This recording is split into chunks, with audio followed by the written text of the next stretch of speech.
It's nothing like a good story and a nice cup of tea.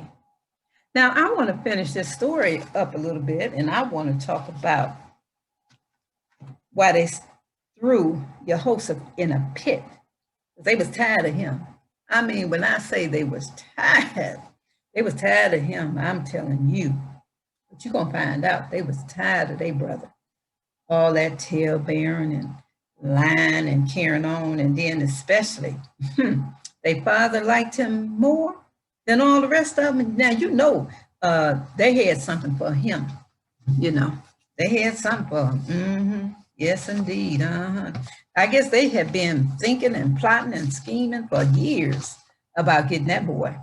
But anyway, let me go on. It says, Yehoshep was cast into the pit. Now it said, once the brethren of Yehoshep led their father's flocks to the pastures of Shechem, and they intended to take their ease and pleasure there. You know, they had stayed away a long time, and no tidings of them was heard. So their father, Jacob, he began to get a little bit of worried, and he became very anxious about the fate of his sons. And I guess if it was my sons, and my sons had went off, and especially they had went near a place that they tore up and tore down and killed up a whole lot of people, I guess I'd probably be worried about them too, because they wasn't playing about Dinah, their sister, okay? When she was raped by the king. Okay, now you can understand why the father was worried a little bit about his sons. So he feared that maybe a war had broken out between the people of Shechem, and he resolved to send Yehoshep to them and have him bring him word again whether or not it was well with his sons, okay?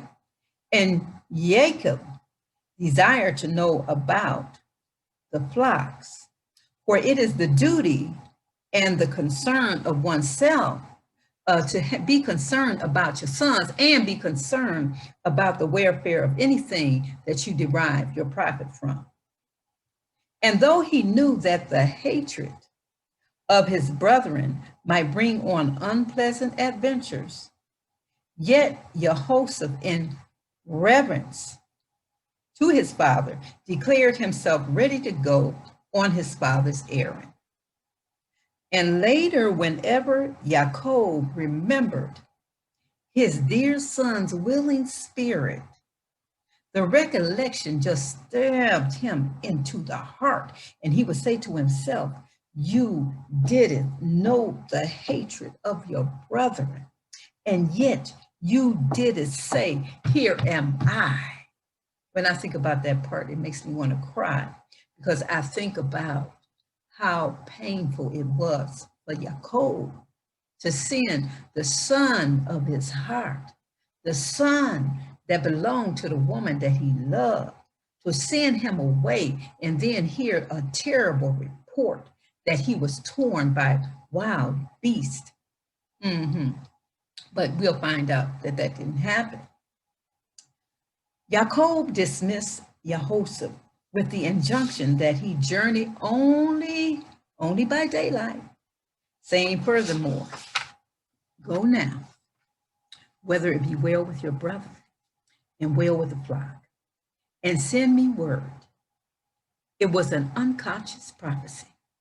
He did not say that he expected to see Yehoshep again, but only to have a word from him, okay?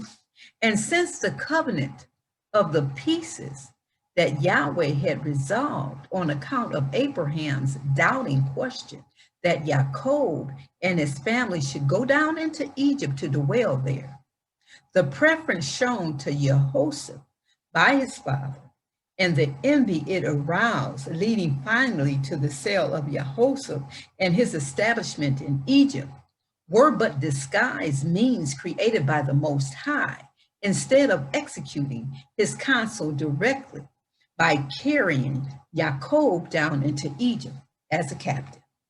Okay. And Yehoshep reached Shechem where he expected to find his brethren.